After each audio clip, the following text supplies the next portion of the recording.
comes the time. Here comes the time. The whole wide world will welcome the rising sun. Here comes the time. Here comes the time. For everyone to see that what will be, will be. This is the time. This is the time. For you and I to stand together as one. Yeah. They will know, they will know. The sun is rising. From east to west, from north to south. Can't you see the sun is rising? Oh, you wave your flag and be proud of who you are. Because the sun is rising. We shining so bright all over the world. We are the sun, we are rising. We spent our lives in pain and misery. Never gonna trade our freedom with any mystery. It's affecting our soul and it's killing us slow. With what we've been through, we are far from being good, but we are blessed by Biafra. So we're never gonna give up. We're never gonna give up. There'll be light in the end of a tunnel. It will shine so bright all time. The whole wide world will embrace us. Nobody can stop us, nobody can cage us, nobody can stand us, yeah. They will know, they will know. The sun is rising. From east to west, from north to south. Can't you see the sun is rising? Oh, you wave your flag and be proud of who you are. Because the sun is rising. We shining so bright all over the world. We are the sun, we are rising. The windows and curtains, green lights be revealing. When I think about how blessed we are, goosebumps all over my body. Sunrise to the black stripe, Sunrise to the black stripe. black strands crossing grey stripes. Clashes upon clashes, many lives turn to ashes. When I ponder and reminisce, the actions I see malice. Blood on the ground, this is how we fly. Our beautiful flag, all around the world. Blood on the ground. This is how we fly. Our beautiful flag all around the world. We go carry the cross together. We walk through to Zion. We stumble, we rise. How the victory was done. They will know. They will know. The sun is rising. From east to west, from north to south. Can't you see the sun is rising? I still wave your flag all over the world. Because the sun is rising. I still we shining so bright all over the world. We are the sun, we are rising. They will know, they will know, they will know. The light shine, the sun is rising. Wave your flag anywhere you are. The light shine, the sun is rising. Oh, The light shine, the sun is rising. freedom, freedom, yeah. We are the sun, we are rising.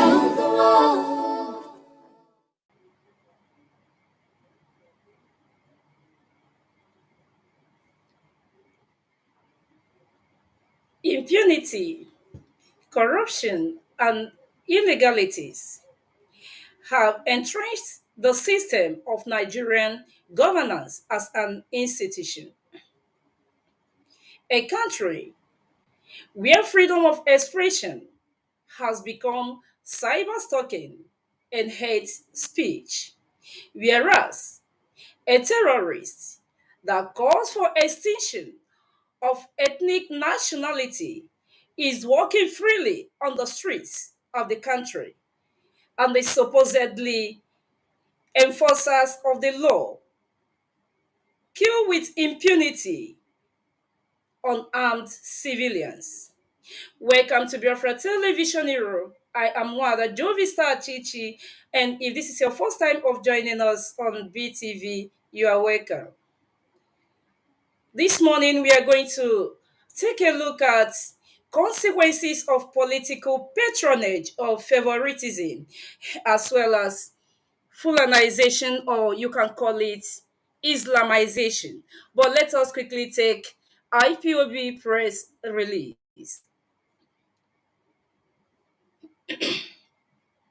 Pardon, please. IPOB press release of 2nd February 2025. It is elementary law that ex parte decisions are only a stopgap measure designed to last not more than 14 days, IPOB. The noble and movement, the noble family and movement of the indigenous people of Biafra, IPOB worldwide, condemned the judgment of the appeal court upholding the illegal, unconstitutional, and discriminatory proscription of IPOB by late Judge Abdul Kafarati is a rape of justice and shameless disgrace and disregard of the laws of Nigeria under which this injudicious proscription was affirmed.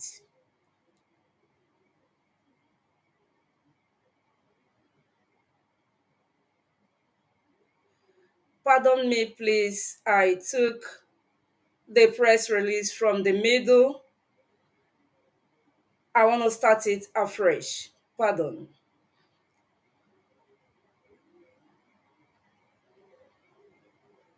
IPOB press release of 2nd of February 2025. It is elementary law that ex parte decisions are only a stopgap measure designed to last no more than 14 days, IPOB. The noble family and movement of the indigenous people of Biafra, IPOB worldwide, condemned judgment of the appeal court upholding the illegal, unconstitutional, and discriminatory proscription of IPOB by late Judge Abdul Kafarati is a rape of justice and shameless disregard of laws of Nigeria, under which this injudicious prescription was affirmed. Firstly, it is elementary law that ex parte decisions are only a stopgap measure designed to last not more than 14 days.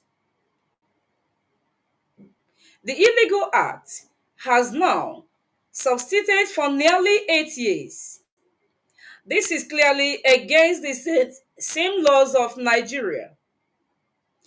It therefore stands to reason that some justice in Abuja, under the influence of the haters of IPOB, are those telling the courts which decision to render, regardless of the consequences to the damage such ridiculous judgments have upon the sanctity of the rule of law and its implications for the administration of common law in Nigeria.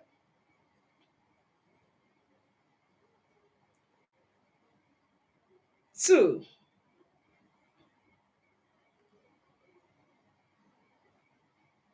the rule of law in the proscription of any organization is as provided in Constitution of Nigeria is very clear.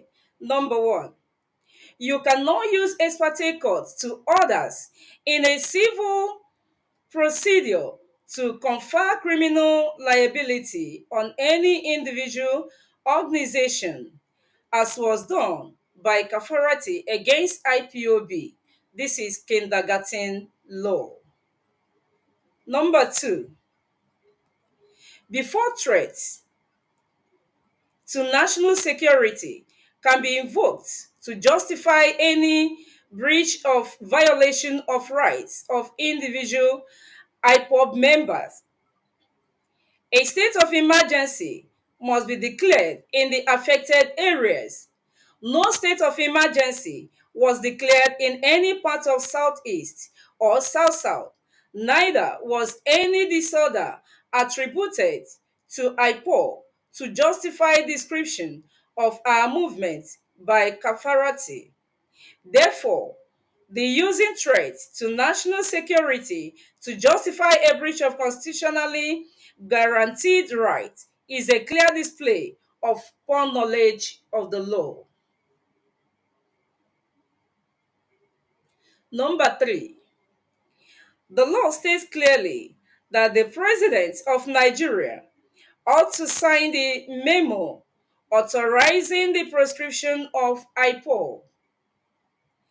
As lawyers everywhere knows, when a law states how something should be done, that procedure must be followed. Court papers will show that neither Buhari or former Vice President Obasanjo signed this memo. Instead, it was signed by the late Abakari, whom the law did not recognize nor the authority nor give authority to prescribe IPOB. The courts in Abuja appear not to be adhering to the rule of law when it comes to this singular issue of illegal prescription of IPOB. What Appeal Court Abuja appear to say in their ruling is that the Constitution of Federal Republic of Nigeria, which is supreme law that governs life in the country, is no longer supreme. The justices that affirm the flawed ruling of Kafarati failed the most basic test of any judicial panel, what it sought, when it elevated a flawed piece of legislation over and above a clear constitutional mandate that states very clearly that Nigerian government cannot deprive any person his or her liberty or prescribe their activity without first placing them on notice, regardless of whatever concocted reason the government may have. This is what the supreme law of Nigeria, that is the Constitution, says. Even a tomato seller knows that this is the basic position of the law. How long government-controlled Abuja courts think they can continue this unending and shameless emasculation of common law is beyond comprehension. The law states quite clearly that you cannot use ex parte motion to deny a group their fundamental right to freedom of association. But a supposed court of law said in their ruling that they disagree with the Constitution. It begs the question, therefore, between the dictates of the Constitution and that of the courts, which one is superior, especially when the court is in clear contradiction with what the law says should happen? Appeal Court went further to confirm that Buhari was not the president of Nigeria when IPOB was illegally prescribed, because it was the late Abakari, chief of staff to Buhari, that signed the prescription order when the law was clear that only Buhari should sign it. Abakari was not the vice president either, assuming that Buhari was incapacitated and unable to sign it. Why didn't former vice president Yemi Osibanjo sign the memo prescribing IPOB? Both former AGF Malami and late Abakari decided to sideline Osibanjo and went on without authorization from the National Assembly to assume the powers of President Buhari in violation of the laws of Nigeria. Both Malami and late Kyari knew very well that a learned lawyer like Osibajo would not have signed such a memo to proscribe IPOB because it is against the law. It states, therefore, to conclude that Fulani Janjaweed cabal is using their Abuja courts, presided over by the Fulani judges and justices, to pervert law and unleash judicially sanctioned violence against IPOB, contrary to what the law says should happen. Another curious and disturbing trend is how Fulani justice in Nigeria courts abandon the rule of law and instead place dubious reliance on a ruling in Asari Dokubo's denial of bail application to provide judicial cover for gregarious violations of individual rights by citing non-existing threat to national security. How is it possible to transit from threat to national security, which in the case of IPOB only arose because our leader Mazi Nnamdi Kanu was received by a mammoth crowd of people at Ekulobia, Abakaliki, Onitsha, Owerri, Iguacha, and Aba, to that of terrorists without anybody being charged or convicted of terrorism? When did addressing a crowd of people become a threat to national security that morphed into an act of terrorism? This is the question any right-thinking person must ask. From threat to national security, a Fulani judge branded IPOB a terrorist organization without proof of any act of terrorism being placed before any court in Nigeria. What of society? What sort of society allows the criminalization of an activity that is protected by law? IPOB is an organization seeking self-determination by legal means. So, how does that manifest as a threat or act of terrorism? Where is the terrorist act IPOB committed in October 2017 when it was proscribed? There is none, and there will never be any. Instead, it was the Nigerian army that levied Operation Python Dance to kill, abduct, and imprison IPOB members without any provocation whatsoever. This is the finding of the Supreme Court of Nigeria. We re-echo what our lawyer said earlier, their public statements to the effect that we would challenge this unconstitutional, perverse decision of the appeal court and will litigate to the fullest extent of the law any person or proscribed outlawed organization without proof of any attributable commission of terrorist acts. This press release was written and signed by Comrade Emma Powerful, the media and publicity secretary to IPOB. I still remain one of the Jovista Chichi, and you are welcome once again to live program on Biafra Television Europe. This is just the press release that IPOB has released. And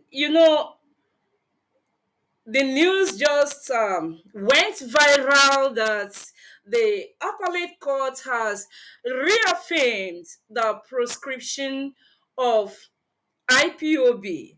And quickly, all the mainstream media do not take time or waste their time to make the news go viral. But as Mazi Kanu, we always question what happens to investigative journalism. In all the questions that IPOB has put down in this press release, no journalist has approached any lawyer or the court of law to ask questions. Where are the evidences of this proscription? How do this happen? But they'll be quick to write the proscribed group, the outlawed group. And I believe that Channels Television, Arise News, Vanguard, Punch, and all the rest that are quick to tag IPOB outlawed group will lay their hands on this press release and give interpretation or analysis on this very press release. Because as Mazi Nnamdi Kanu, we always call them brown envelope media or gutter media. They are afraid of the powers that be. And once you tag IPOB, you will receive a prize. And everybody is quick to tag IPOB. But this press release has nailed it. Even in as much as they went fast to reaffirm their so-called proscription, is it stopping us? But what it did that it now aided the terrorists in uniform to move into our towns and villages to begin to massacre us in our numbers, while the real terrorists are up there in the north terrorizing the country, burning down military bases, abducting community members in their numbers, and demanding ransom. But that will not stop us. And from here, we want to move to the topic that we want to look into today, that says the consequences of political patronage or favoritism. And what is political patronage or political favoritism? Political favoritism is simply the practice of giving individuals or group political offices, money, or material goods just as a reward for the support of a winning party during election. You see, when an individual is instrumentalist for a winning politician, he must be rewarded by that government by giving him a government job. You know, whether the person is qualified or unqualified, regardless, they give you this job because you show them your support when it was time for election. Now, knowing that any system of government that is characterized by political favor, that system of government is always symptomatic to government corruption. It causes political instability. It causes both social and economic problems. And you see, that is why you will see some of them with political positions, even the president, the governors, you see them acting like dictators. You see those with ministerial positions acting like demigods. And you see people making utterances that you'll be wondering, are these people really human beings? Let's listen to an example of political utterances that is being made by some people with that they have rewarded with that they have rewarded politically because of the support, because they brag and they continue to carry out impunities, supporting the impunity of the government, whether good or bad, because they know that every of their attempts comes with reward. You see, uh, political patronage is like a cankerworm in a system of governance because it completely destroys the system of governance. Let us listen to some of the utterances that comes from political rewardees.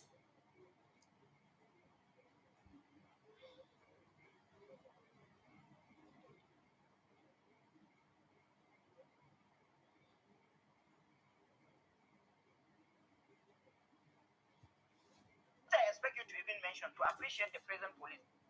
I'm saying this, if people can read it politically. I don't know if this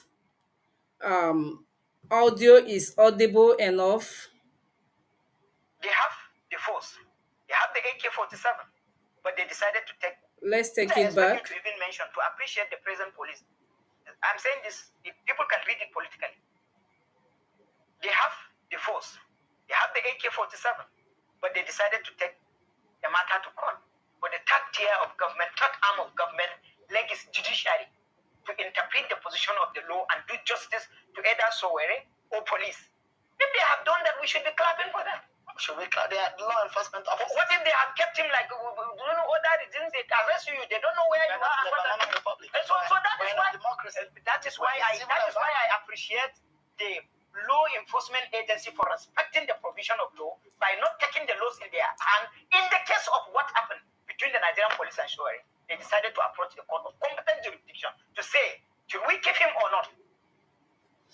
Now, this is coming from somebody in the House of Reps or House of Assembly. I don't care to know where he comes from, saying that we should applaud the Nigerian police force for not having killed Shore for exposing the illegalities of the Nigerian police force. He said that after all, the police, they have their guns, they have their bullets. That what if they have chosen to kill him? And this is what somebody that you sent to represent you sit down on a national television to speak. Now you have forgotten that Nigerian police force is to enforce the law and to follow legalities. Now Shore did what he did. And because you are void of the truth, because you are just being rewarded for supporting the the present administration in the system, you now think that the police now have the right to extrajudicial killings. And that is why you see the impunity of the army today, the impunity of the police, and all the combined security agents, because they know that when you speak for the government that appointed you, you will still be promoted. Probably your envelope may be enlarged. And that is why the army quickly jump out and command that they should begin to kill all the IPOB members But they know that they are not just killing IPOB members. What they are doing is total annihilation of Igbo youth, extinction of Igbo race because of political favoritism. That is why you see people like Nelson Wike acting like a demigod. That is why Nelson Wike is a member of PDP, but at the same time, an APC member, because they will always be rewarded. That is why Hope Uzodinma continue killing with impunity. They continue maiming. They continue destroying. How can a government or a governor or a politician will wake up and say, kill all of them without without prosecution, without taking them to court? Extrajudicial killings everywhere. You kill a child, you kill an adult, you kill an aged, simply because you are targeting a favor from the EU government, from the government that is even illegal on its own, considering what happened during the 2023 election that we all witnessed what happened.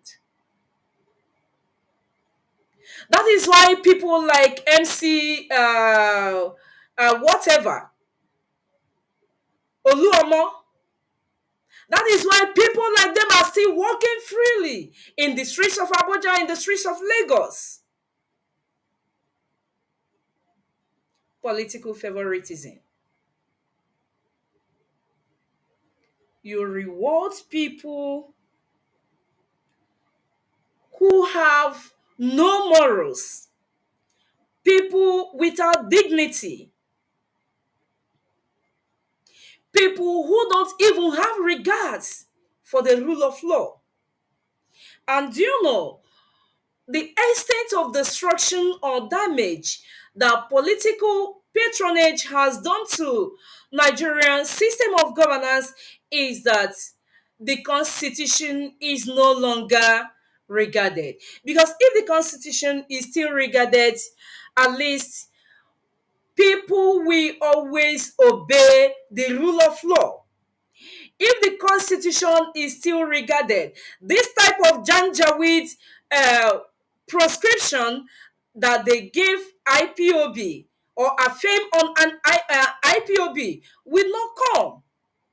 Now you say that people you appoint to these political positions or government offices are not even acquainted with what their responsibilities or what their position is all about. We saw one Boko Haram was made a custom controller.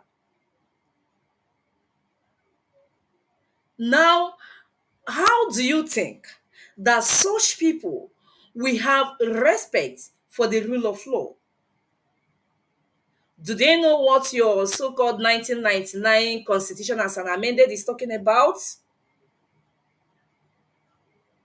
When someone who studied Sharia law will be made a judge in appeal courts, in a magistrate court, in a high court, I mean, how would the person know that these are the laws, that these are the procedures that you should follow? When you reward a Boko Haram for killing the citizens and you give him uniform and another AK-49 or 47 or 45, what do you expect? What do you expect? Somebody that was never trained to be in that position, and you just reward the person with such position. What do you expect? Now look at the killings. You get somebody, hey, you are IPOB, kill him, and they kill. No evidence that you are a terrorist, no evidence that you committed any error. And you see why this thing will continue eating deep in Nigeria governance system. You see, these are the reasons, or one of the reasons, why someone who is being picked by the police or any enforcement agency will remain in cell for a number of years without being taken to court. Because the people in the authorities were simply rewarded, not because they were, not that they were appointed because they deserve or they merit or they were qualified for that position. They were simply being rewarded. Go to Nigerian prisons. You see people who have been there languishing, and somebody who steals goats, and you ask the person, how much did you sell goats? And if the person say, I sold it 20,000, oh, the person goes in for 20 years imprisonment. But people like the former state governor of Kogi State are the people who will be escorted by the police, and they will be walking freely. Those who have reaped the economy, those who have strangulated the economy, because those that you put in positions, we are simply not qualified, but being rewarded by supporting the authority during election. And that is what gave rise to people like Gumi,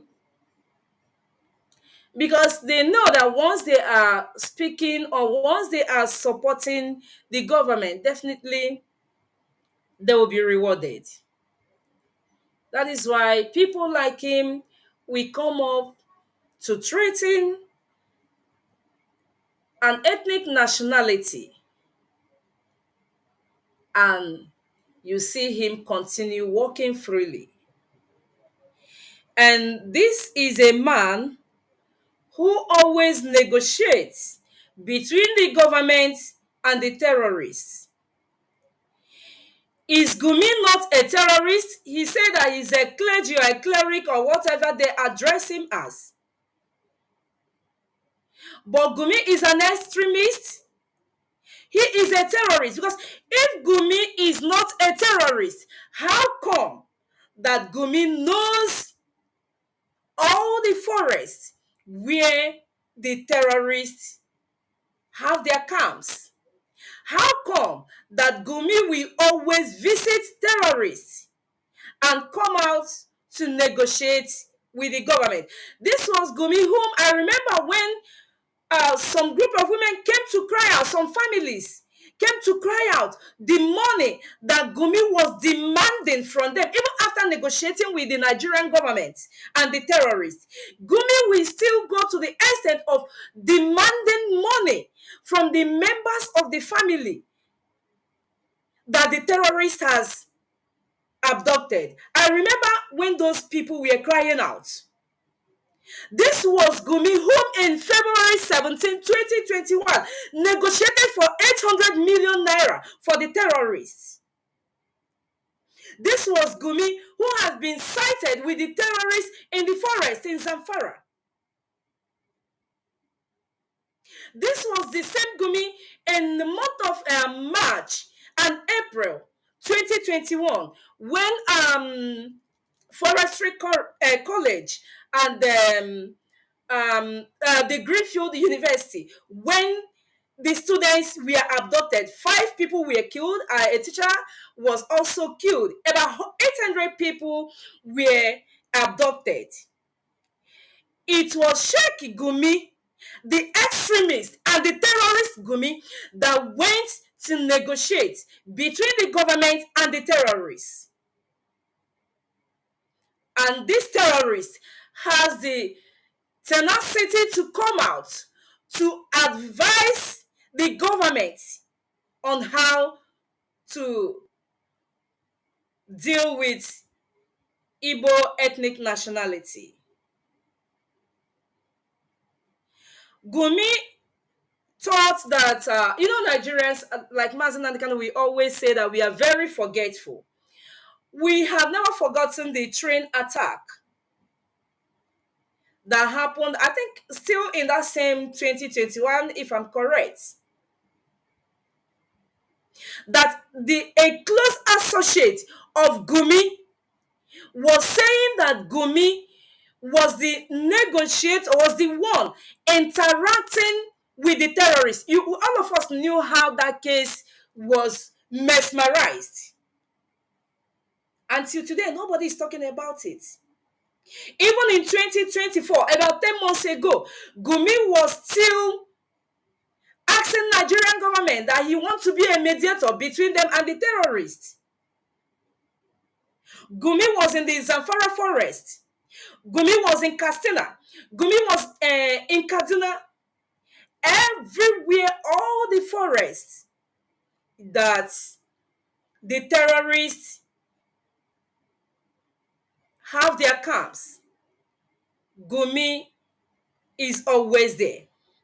And Gumi had the courage, the nerves, the tenacity to say that Igbo youths should be trained and armed to destroy IPOB. Gumi, how many terrorists have you destroyed? Even you yourself being a terrorist, because you cannot deny being a terrorist. If Gumi is not a terrorist, how do Gumi knew the terrorists in the first place? How do you know them? If he's not a terrorist, how do you know the terrorists? And people who's supposed to be in jail are threatening innocent people who are simply agitating for their freedom, simply because they want to Fulanize Nigeria, because they say that Nigeria is their father's estate. But IPOB is there to navigate all your nonsense, because we are not afraid of your threats. We are not afraid of your terrorism act, because you are the one carrying out this act of terrorism. People who will be in uniform, carrying guns, mask their faces, jump into people's house, go into villages, begin to burn down villages, begin to pull down houses, begin to shoot at random. Are they not the ones that's supposed to be in prison? But someone who is simply telling you, grant me referendum, let me and my people decide where we want to belong. A terrorist come out to give an advice. Well, all of us had, and I believe that even Gumi had it yesterday, the warning that IPOB sent to him through by Mazi China through Radio Biafra on our last night broadcast. I believe he got the message. And for Nigerian journalists who refuse to carry out investigations and ask questions, rather they will be quick to tag IPOB, because once they write a proscribed a group outlawed. You know, their papers we sell. Their papers we sell. They want to sell their papers, but they don't care about lives. They don't care about upholding the rule of law. And that will take us to Fulanization or Islamization. As we can see, the Islamic whatever press release, and even the is it the postponement of or the indefinite suspension or whatever of the inauguration of Sharia courts in Oyo, how it has sparked up a debate, and I believe probably their eyes are beginning to open that truly they are on Fulanization agenda. But before we delve into that properly, let us listen. Bloody and deceitful, that you shall destroy in the days of the sons of men, like in our time, that Biafra may come and your name exalted, praised, adored, and worshipped forever and ever, we pray. He said, this evening, as I said earlier, if you do not have your pen and paper, you are missing a lot. This is a lecture, not just a broadcast, but a lecture. This evening, we shall attempt to tell you about the origin, the genesis of the jihadi movement you have in Nigeria today. This very evening, or morning, or afternoon, or night, depending on where you are, you will come to the full realization that Nigeria is so hopeless that any attempt to sustain it will lead to further bloodshed, will lead to the jihadists gaining more foothold in the south. It will lead to the utter destruction of our way of life. It will mean that we will no longer exist as a people. Anybody championing or carrying this very burden of the preservation of one Nigeria, I can assure you they are working towards your destruction as a human being and as a race of people. This is the context. What I'm trying to build this thing is just a context so you can understand it. I will try not to be too grammatical because our grandmothers are listening.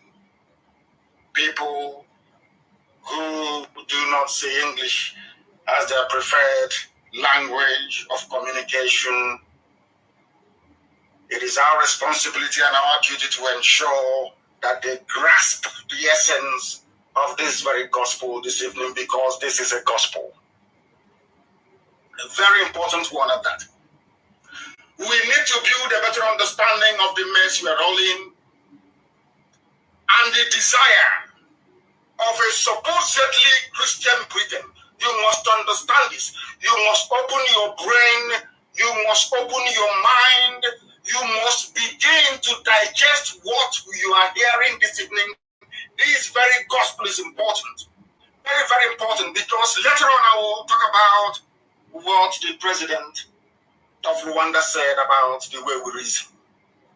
That is the only problem. But my happiness is now we are beginning to come alive. We are beginning to show signs of the ability to digest very complex information, analyze it, and be able to do something positive with it. You must understand that Britain is a Christian entity, supposedly. They colonized the place today you call Nigeria that never existed before. You all know this history. But tonight I want you to understand the implications of living inside something created by people who no longer worship God. What you're going through now in the zoo is a phase of slavery. It's very subtle, so you don't notice. It is the worst form of neo-colonialism. Britain cannot directly colonize to have access to our vast resources. What they did was they put a house nigger in charge. And they looked all around the zoo. They couldn't have picked Nnamdi because he's learned, albeit with his flaws. They couldn't have picked Awolowo because he was learned. They went to the north to hand over power to them because they know that they are Lamajri, they are Janjaweed. They know they are jihadists.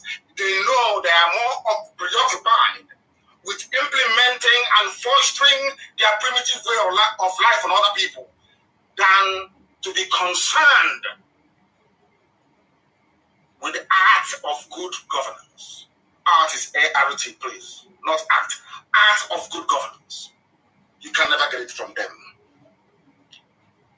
We are going through a phase of slavery, using illiterate Muslim Alamajiri in the zoo to hold everybody down in bondage. I give you a very simple example before we proceed very quickly. I want you to please tell me in which world you inhabit. Will somebody like Onogen and all the learned people who are on the bench be relegated to the background and a Sharia judge appointed as the CJN?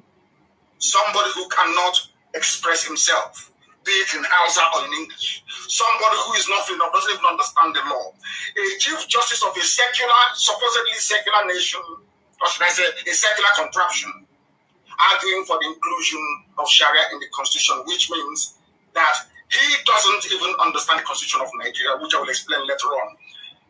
By merely introducing Sharia into Nigeria, for Obasanjo to allow the 12 Arewa core North states to introduce Sharia, what they have done effectively is to amend the constitution without going to the National Assembly. You must understand the importance and the critical nature of this very aspect of political development in Nigeria. For them to have Sharia without going through the legislature in Abuja means that they have already tampered with the constitution outside the provisions of that same constitution that kept mentioning Sharia. I'm only giving you a bit of background. So when we proceed, you can anchor what you hear on all these very critical pillars that I've mentioned just this very moment. What you have in Nigeria is an alien socio-political arrangement of which the only beneficiaries are Fulani Alamajiri. They are the direct beneficiaries of colonialism. You must understand this. Those who are benefiting from the years of slavery and suffering of the people of the South are the North. Britain never took Christianity to them.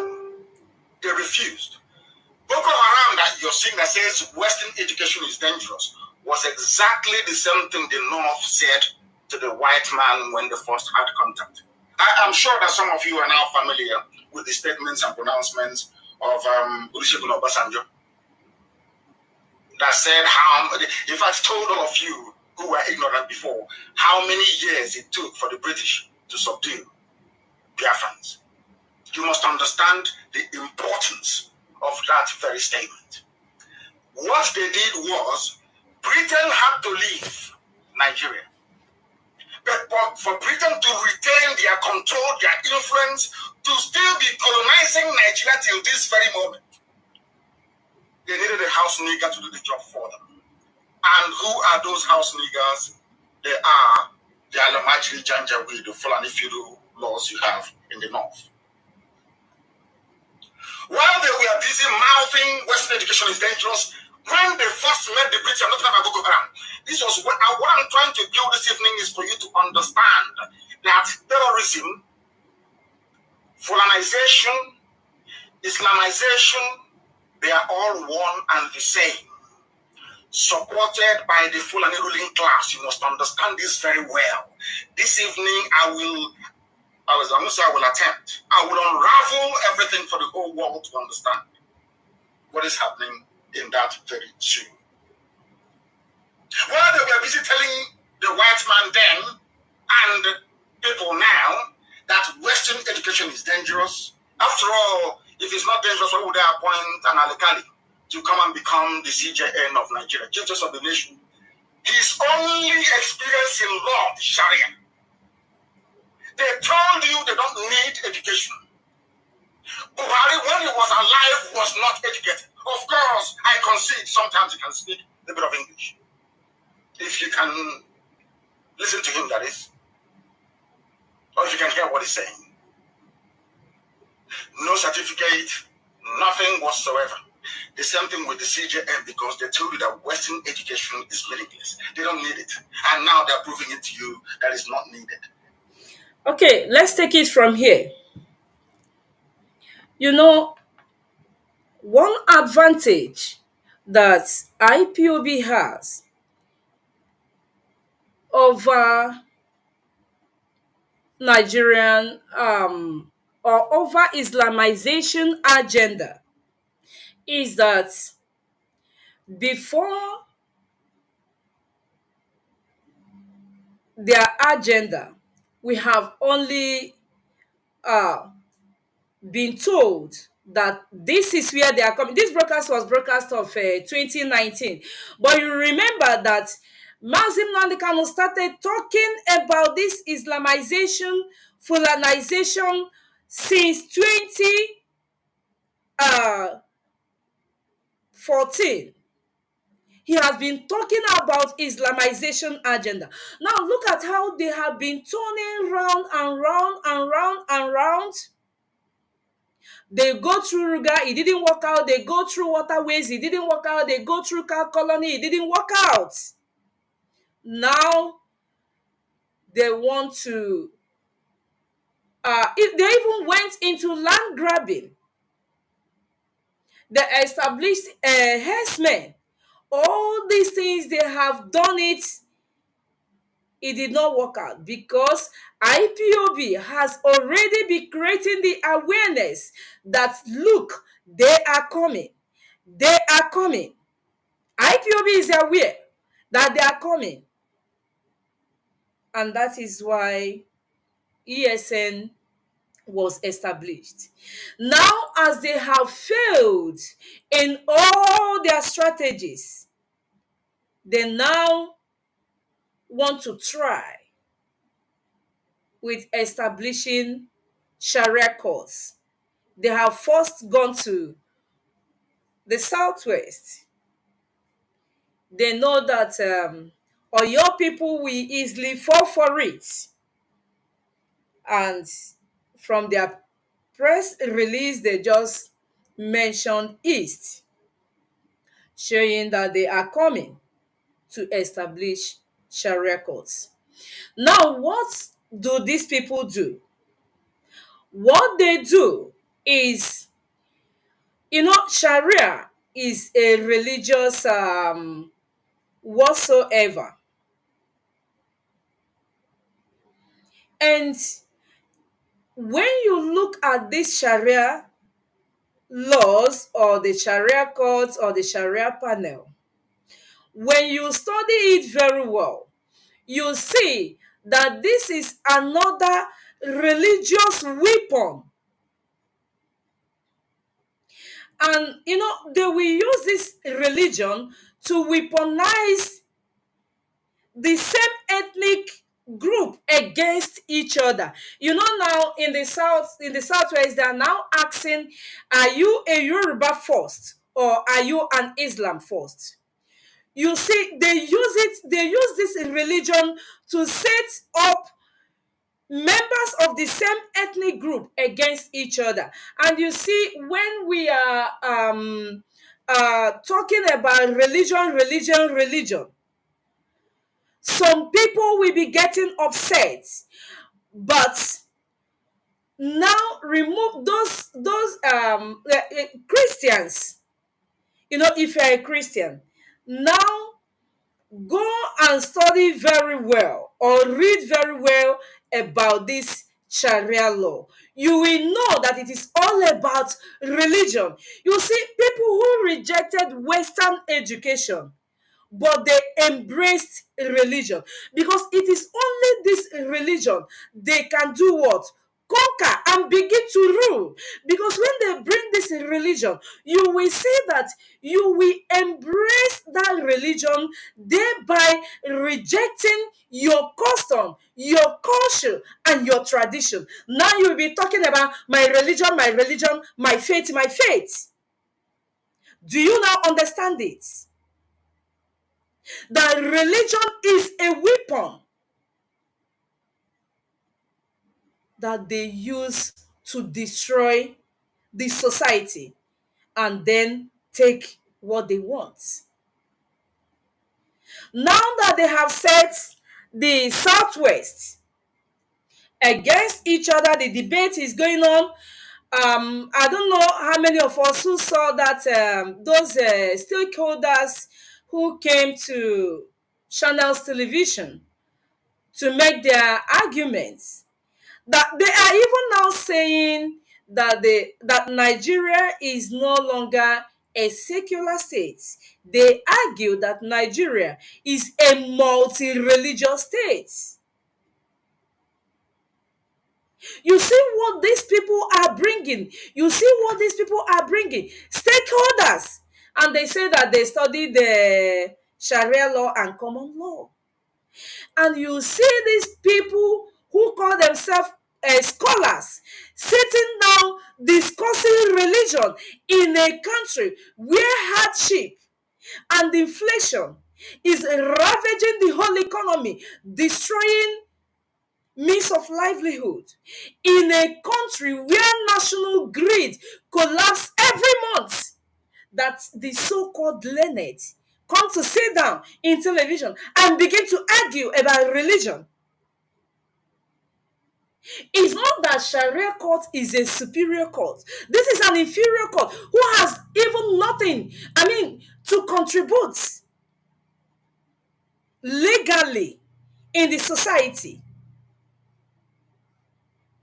They say that it is an arbitration. Then why are you disturbing people with it? Because you simply want to use religion to destroy the society. If we can only understand the tactics and the agenda of these people, because they say they must dip their Quran in the Atlantic Sea. And that is what they are going round and round and round to do. But as I said earlier, that IPOB is always there to navigate their agenda, because not today, not tomorrow, not ever, that Sharia law will be established in Alibo. They are now saying that, oh, it is not a cat, it is a panel. But even if you have watched the interview, you see how they complicated themselves in whatever, everything they were saying. So much complications. It is a panel. It is not panel. It is a court. All these are weapons of religion. Because religion is the only thing that can make you to reject whom you are.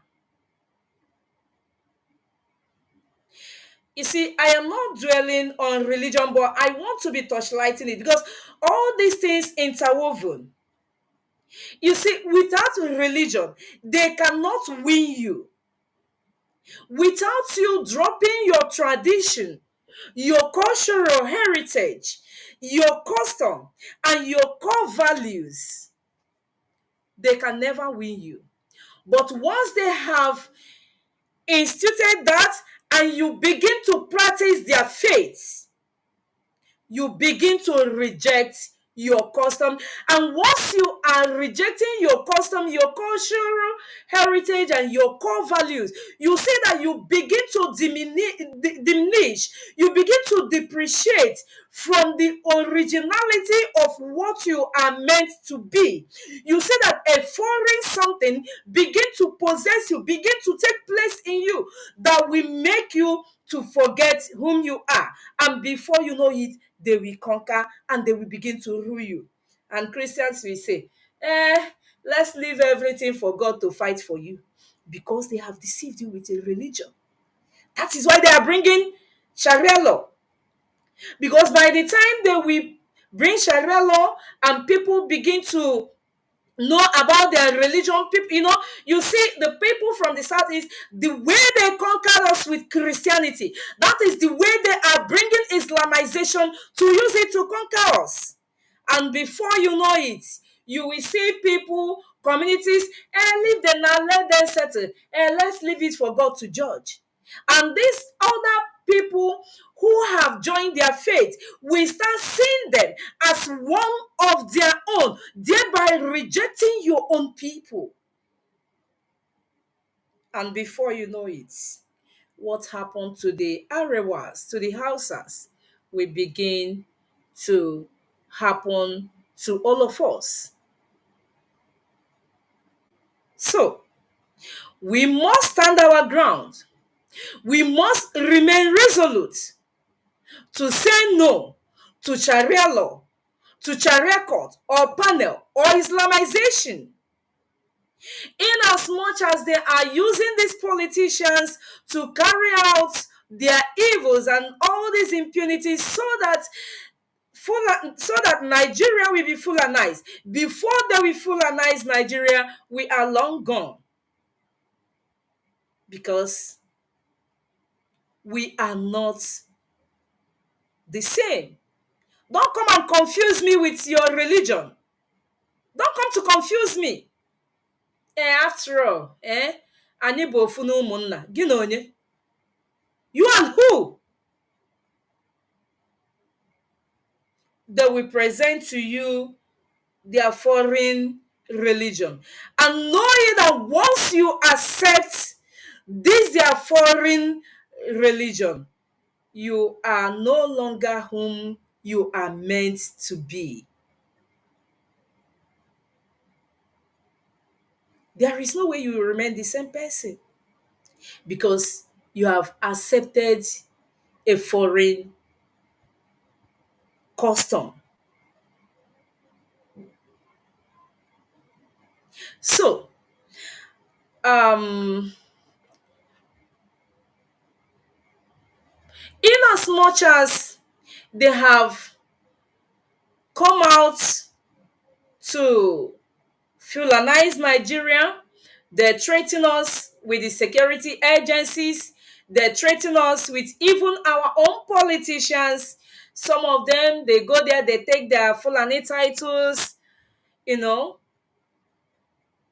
we are maintaining our ground that never shall an Igbo be Islamized. Dear wonderful viewers, I still remain one that Jovista Chichi. You can see me continually looking at the time, because this program is slated to run for 1 hour, and that is why I kept on checking the time. And if I should continue to analyze, I think I will run off the time. All right. All right. So, what are we talking about? Our people must maintain their ground. Let me quickly as we are talking about Fulanization, killings, extrajudicial killings, and others, let's talk about the impunity going on in Igbo land. These impunities are being carried out by the Igbos themselves. It is not that we are trying to segregate, or we want to bring people from different states down. No. You know, in everything that happens during this experiment saga or whatever, you know, people that were mostly used were people from Ebony State, which I know handful of them. I even know many of them by names. And if they're listening to me now, they're hearing me. They know me as well. Majority of these people that were used to destroy our people were from Ebony State. But that's not where I'm going. Where I am going now is what is happening in Oba, Anambra State. A lot is happening in Oba. You see, years back, nobody knew that Oba will be as developed as it is today. You see, it is an adjacent city to Onitsha.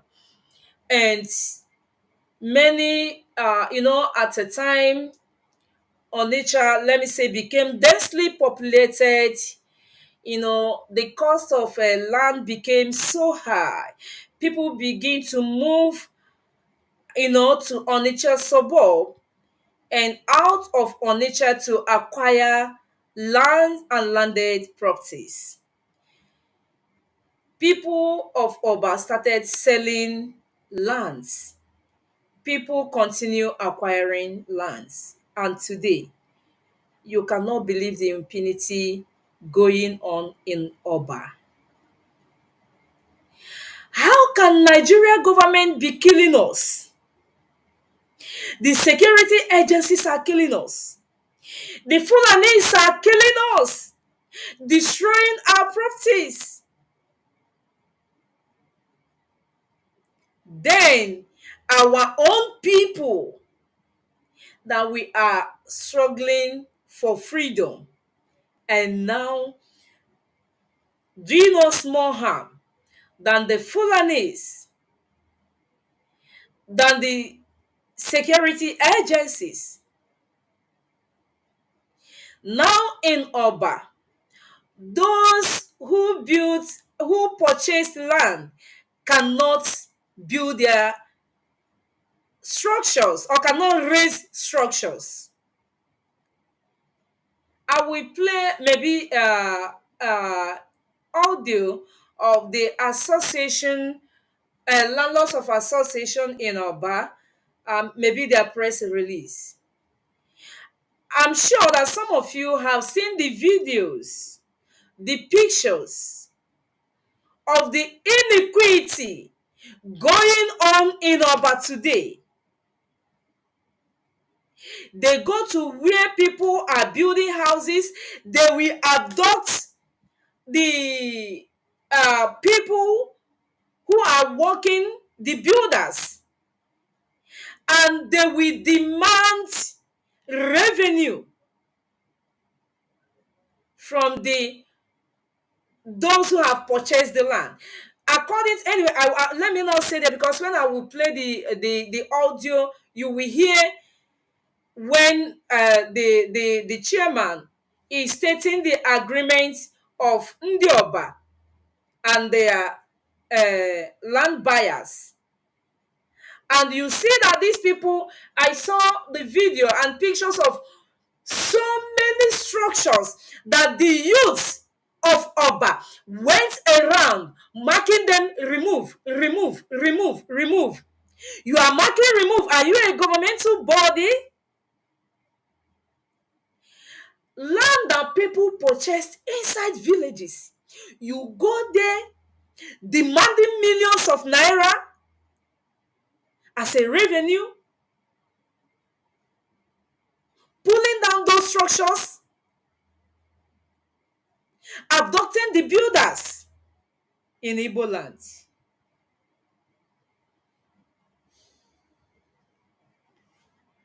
You see, the atrocity, our people will say, "No neme ejeriku nke a sị ka ekwucha ya." We are talking about organ harvesting and kidnapping and ransom, demand for ransom that our people has moved into. Now the Oba youths are doing this to non-indigens, but these people are the same Igbo people who have come to purchase land in Oba. And today, you refuse that the person will not build and you pull down the structures. You are killing, they are even killing their own youth who is in support of the non-indigens that purchased land in Oba. They even go as far as killing them. I don't know how many of you who listen to the voice note of Oba youth president, because Oba youth president is against what they are doing, but the youth will be moving around in his name, collecting money in his name. What is really going on in our land? What is really going on in our land? I want to play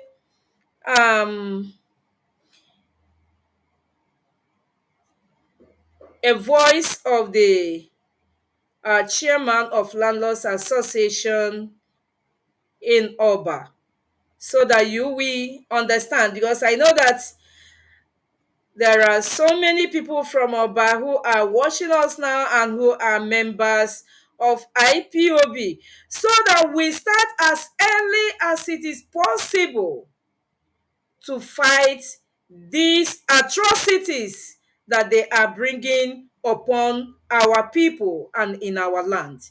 Let us listen to this. Mazi, Secretary, United States Residence. So, I'm a member of the president here on behalf of United States Residents.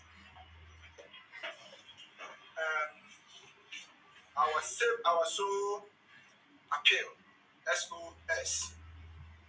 We, the members of United City Residents, Oba, comprises of different estate and landlord associations, no more than Oba, then in the South, local government of Anambra State, which inform the general public the true story of the news making around the internet concerning oppression, harassment, intimidation, extortion, threat to life, and destruction of properties and materials of our members in relation to development levies and compensatory levies being carried out by members of our youth and their sponsors, Mr. Ujunwa Sunday, Nnamdi Asosu, Chika Ibokri, especially when it concerns with compensatory plots. Our aim is not to discredit or tarnish the image of our community, but to reveal the true story of what we have been passing through in the hands of Mr. Ujunwa Sunday, Nnamdi Asosu, Chika Ibokri. Between 2014 to 2019, we came to Oba and purchased some plots of lands from genuine families with an agreement of development levies from different community heads in Oba. We were told that if we pay the development levies, which ranges from 250,000 naira to 280,000 naira, according to the community heads, as of 2014 to 2015, that nobody will stop us from developing our piece of lands. From 2014 to date, they have increased the development levy from 250,000 naira to 1.5 million naira per plot of land. Meanwhile, if you purchase 10 plots of land, you are expected to pay 1.5 million times 10, which is 50 million naira.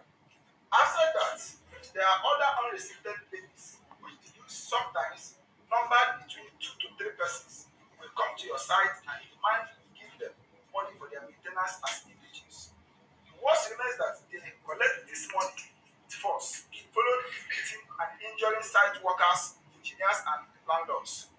As a result of this inhuman treatment, the coalition of estates in Oba had on 28th of October 2024 presented a complaint to the stakeholders of Oba Patriotic Union, OPU, which was headed by the President General of Oba, Chief Uzochukwu Ejiofor Ogale, and Ichie Oko II, with many others present at that meeting.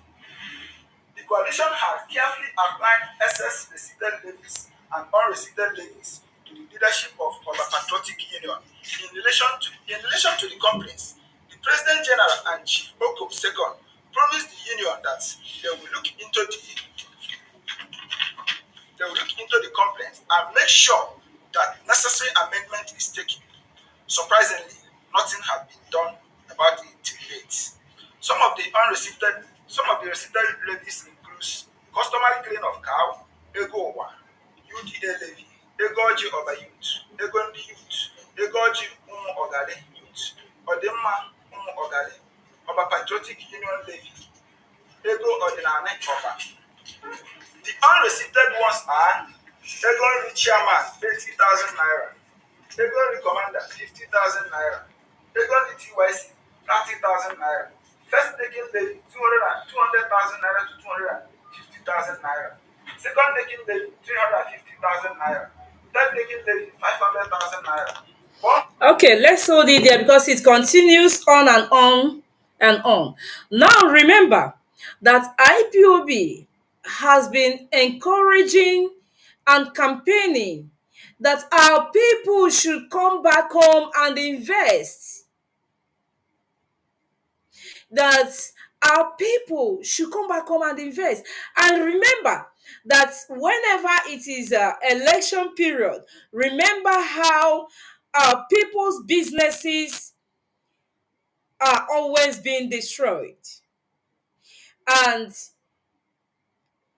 most times, how our people in the north will be threatened. Even our people in Lagos, in many occasions, like 2023, when MC Oluoma threatened Oluomo, or whatever he calls himself, threatened our people that Igbos must leave Lagos.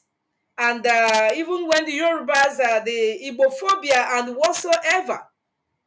Now, as a result of all this, IPOB started encouraging people to come back home and invest.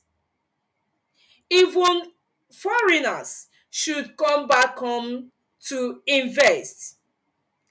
And if our people are coming back home to invest, and you go to Oba to acquire land, and just like the secretary said, that if you acquire 10 plots of land, you are expected to pay 1.5 million naira times 10. And then you begin to pay all these that they demand. And even as you are paying that, they will still come to you, still asking you money for this, money for that. He said the agreement was that once you pay 250,000 naira to 280,000, that you are free to build. But today, people that acquire lands in Oba cannot build because of Oba youths. So is this how we are going to develop our land?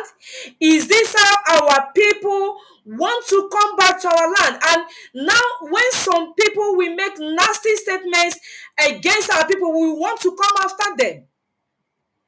We will want to come after them.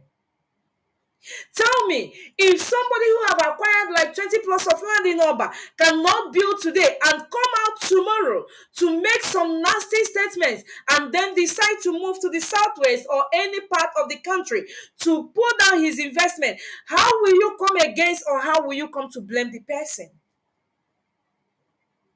Our people must support our people. We must cleanse our land from this iniquity, from these abnormalities. It does not happen. We are not forgetting that Okite, we started hearing about Okite from Oba. Before in Anambra, it was people from Obosi that with their notorious activities. But today is in Oba. If you go to Onitsha and it is evening, you cannot pass through Oba. Now, today, people who acquired lands cannot build. Oba youths should understand that IPOB is encouraging our people to come back home. And they should understand that Islamization and Fulanization agenda is real. If they refuse our people building now, if they refuse our people establishing or building their businesses now, then where shall it be? Or by youths should let investment come to Anambra State. And before I will call it a wrap up or come to the end of the program, I want to draw our minds to the post of one charge and bail lawyer who calls himself a family lawyer, who is never an IPOB lawyer, who never win any case for IPOB member, the post he made on his X handle, and how Barrister Ejiofor's name was enrooted in that post. But Barrister Ejiofor has come out to quickly debunk his lies. Let us see what Barrister Ejiofor posted about the lies of one barrister or charge and bail lawyer, Ejimako. Let us see Barrister Ejiofor's posts. So a TikTok girl.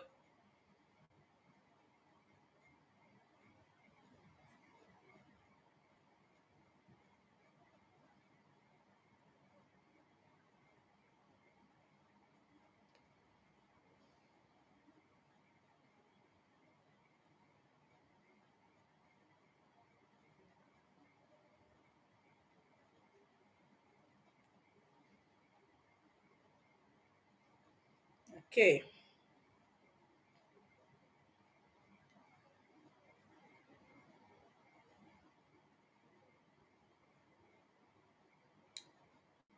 Excuse me, please. I can't find it where I put it, but I'm getting it.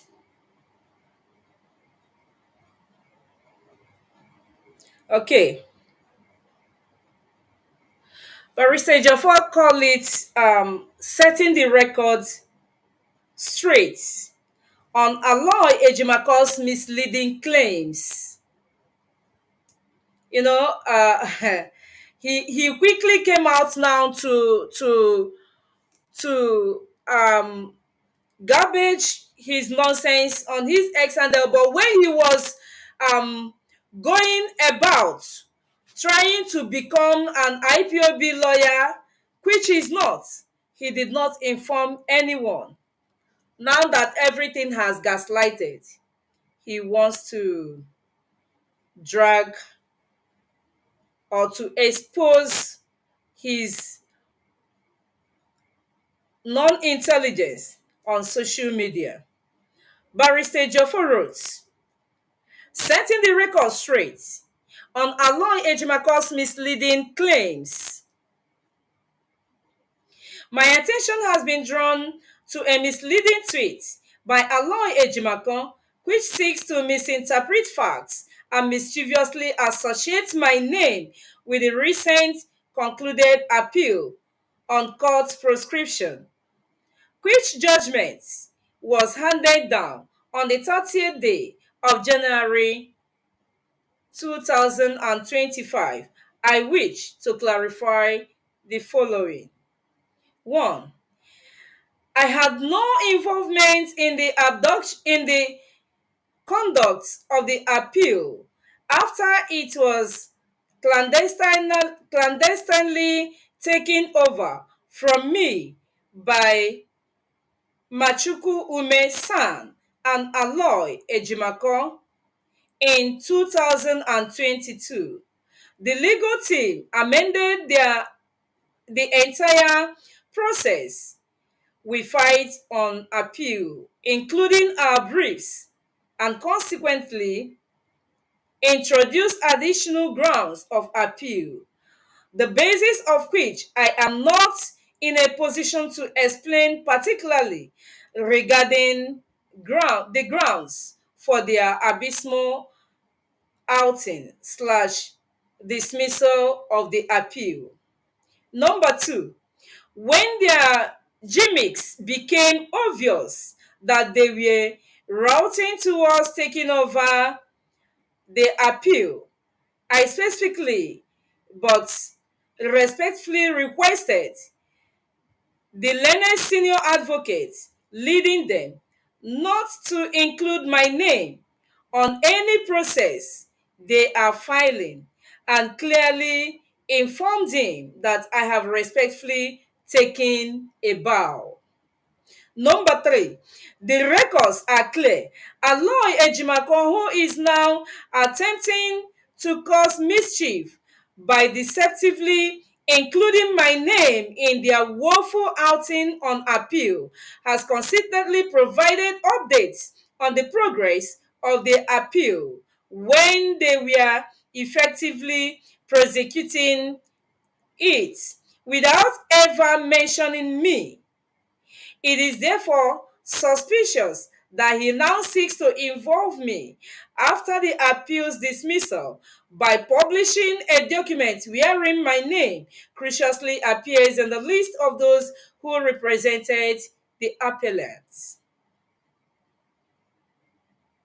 Number four, as a primary force behind taking over the appeal, Aloy Ejimakor and his team are fully responsible for its outcome.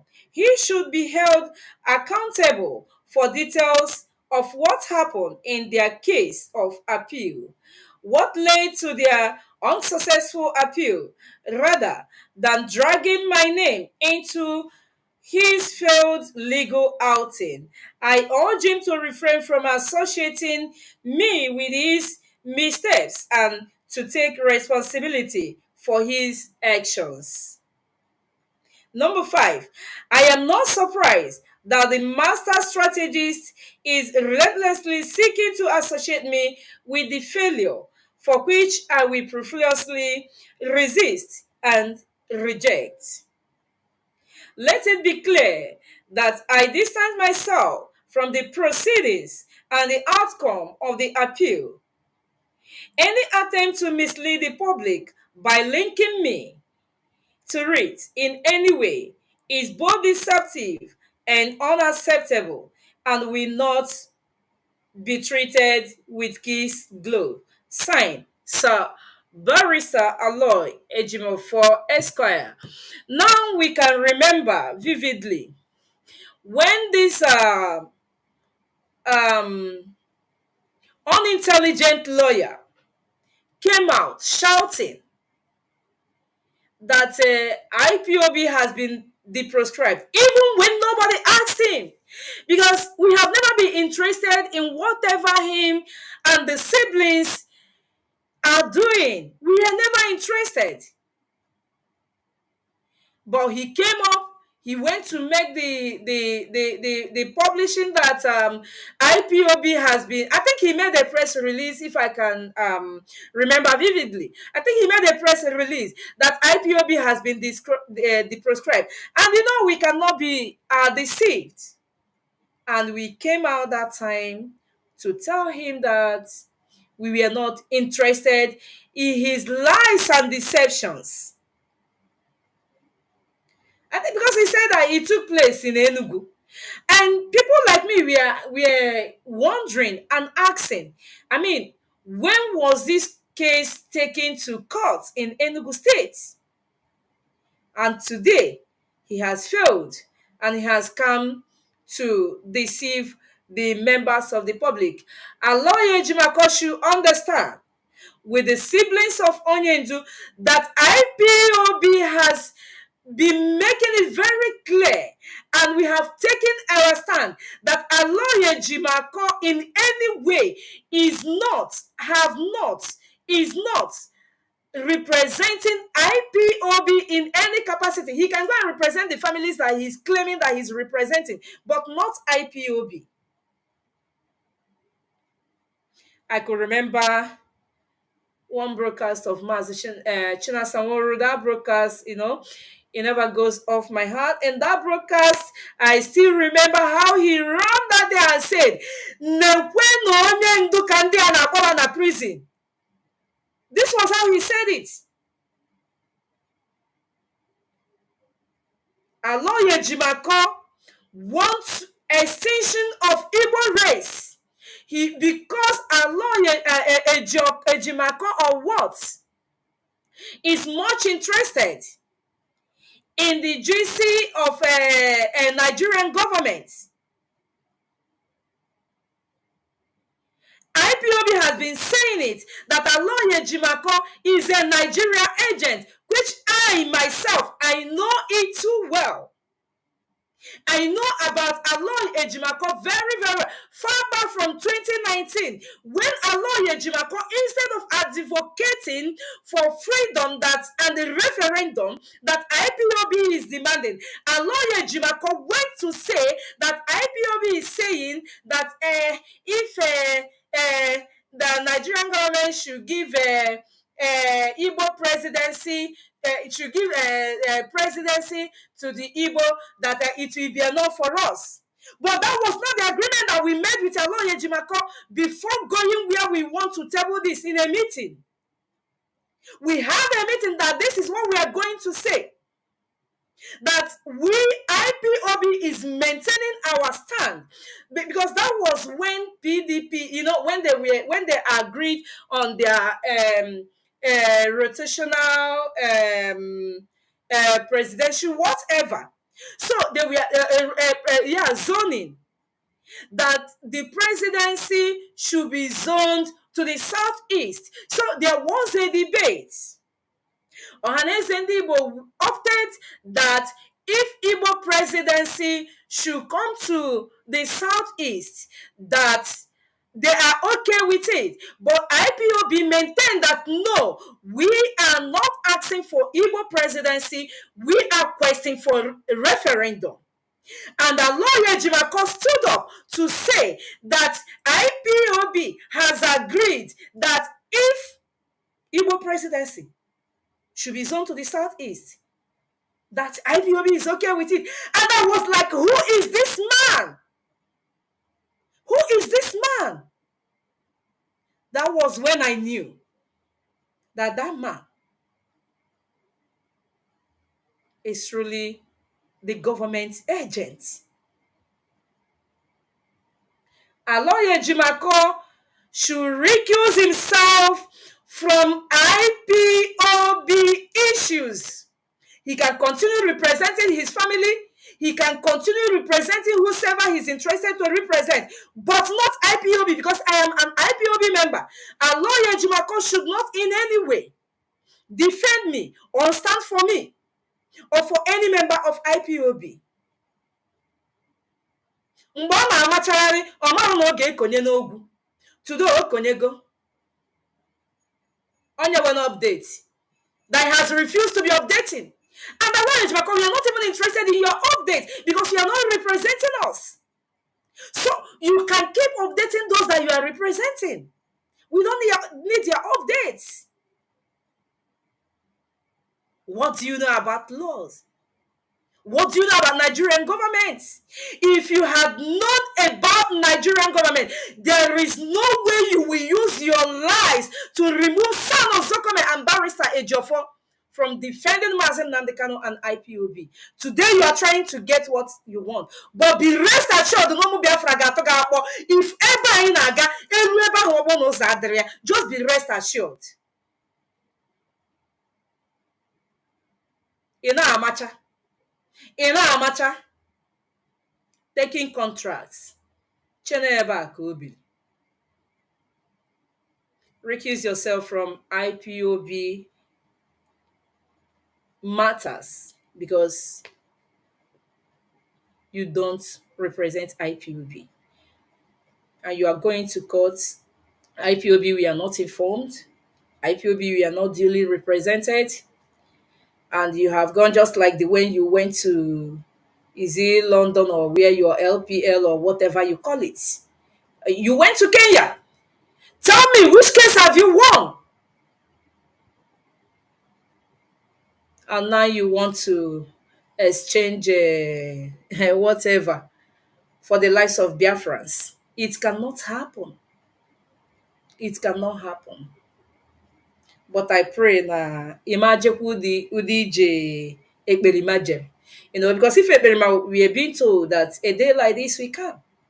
You will never believe it. He thought that Nigerian government will continually be his backup. Ala ejima ka ọ ga-eche okukwa. Ọ ga-eche okukwa.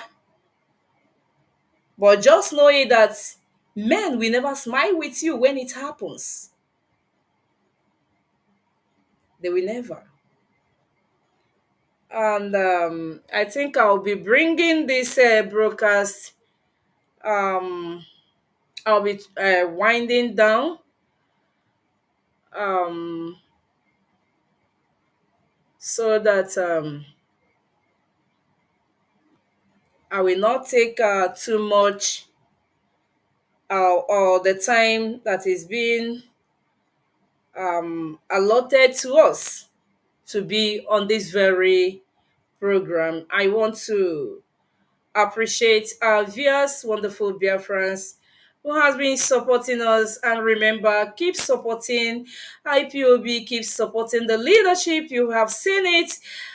How had it been that we were all being blown away by the wind of that evil gospel that wanted to spread during, I think, about 4 years ago? If this leadership has not maintained their ground by today, where would have all of us been? But thank God for the leadership of IPOB. Thank God for the real men that are standing in the gap. We must continue supporting IPOB. We must continue supporting ESN. And we must continue talking to our people. Those people who indulge in abnormalities, in ill activities, they are from our communities. We know them, we see them, we speak to them. We shall continue speaking the truth to them until our land is rescued from the oligarchy. And from here, I want to say that I still remain one of the Jovista Chichi saying, do have a beautiful Monday. Hey,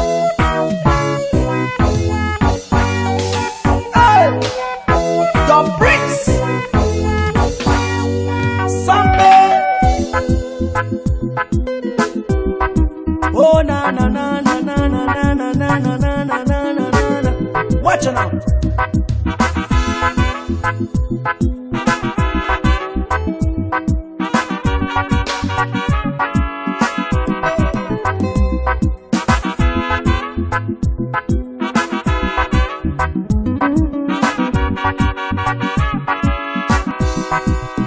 Watch me far away, see me far away, Shabada. Tell me what you saw, I will show you what I have, because I have myself. Oh, then think say na defense. Make you watch my back. Now wait till you they see, yeah. Unless you have the sense, so go learn to pretend. Do not run away.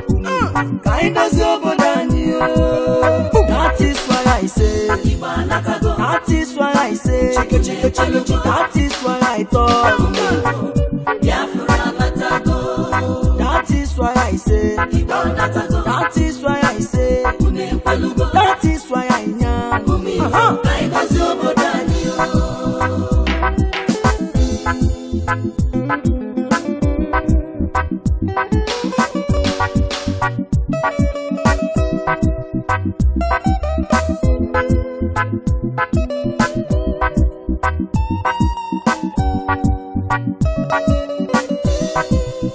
Ohaneze Ndibo, how na day? I don't come to speak my mind with no delay.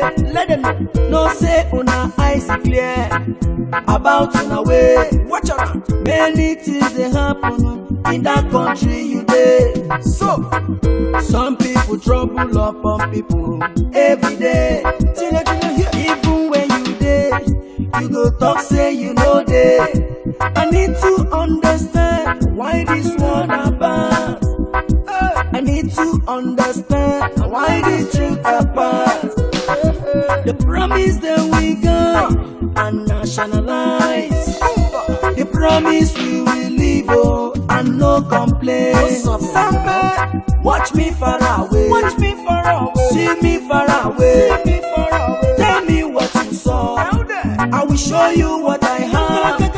Because I have myself. Oh, then think say na defense. Oh, make you watch my back.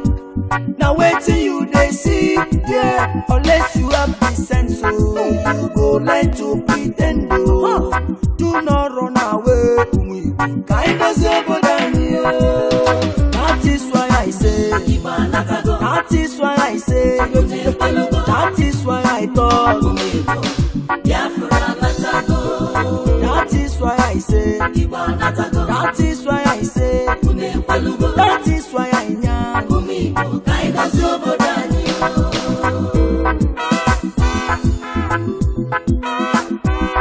Samada, cha cha cha, kick channel.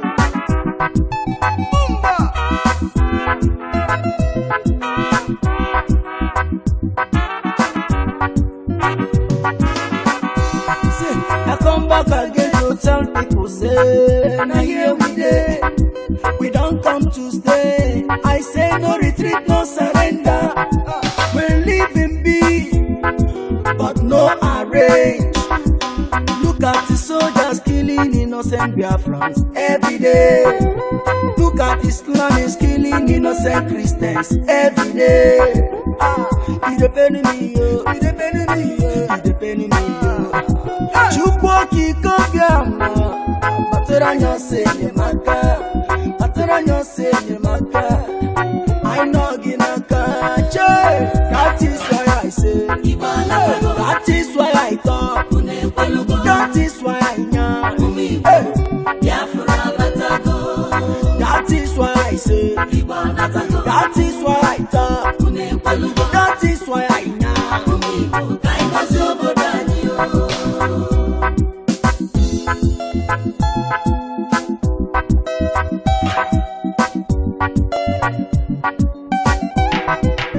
Mazi Nnamdi Kanu, Mohamadike one, Biafra nile, Ayisigi Gabaniru, Onyaka ya docha, Weli feneme, Onye naya netuno yine, Chukwu kwa mawaja.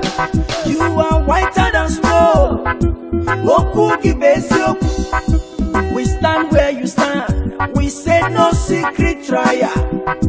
Onyinye Chukwu Ezosika Osiki Mohamadike, no secret trial.